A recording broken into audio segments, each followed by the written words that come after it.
आज स्वामी विवेकानंद महाराजांच्या जयंतीच्या निमित्ताने सर्व भारतीय सुपुत्रांना बाबांना या ठिकाणी एक संदेश द्यावासा वाटतो की आपण भाग्यवान आहोत, आपला जन्म भारतामध्ये झाला आणि आपल्याला भारतीय संस्कृतीचा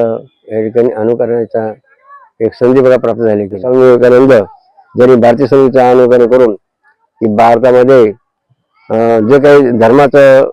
जे महत्व आहे ते संपूर्ण जगाला कसं बघा पटवतं असं त्यांनी त्या धर्मसभेमध्ये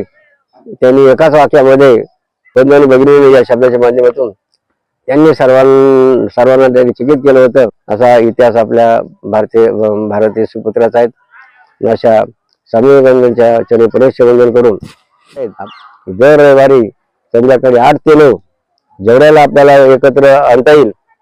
आणि त्या एकत्र आणून भारतीय संस्कृतीच्या बद्दल कशी चर्चा करून संवाद करून आपल्याला भारतीय कसं महत्व पटवता येईल आणि प्रत्येकाच्या जीवनामध्ये त्याचं अनुकरण कसं बघा करू शकतील असा प्रयत्न, एक छोटासा प्रयत्न आपण या ठिकाणी करूया। म्हणून पुनश्च आज स्वामी विवेकानंदांच्या चरणी वंदन करून आपल्या सर्वांना भारत माता प्रेरणा शक्ती देव आणि आपल्या हातून या भारतीय समाजाची जास्त प्रचार प्रसार कसा होईल असा या ठिकाणी आपण प्रयत्न करावा। जय बाबाजी, जय भारत माता।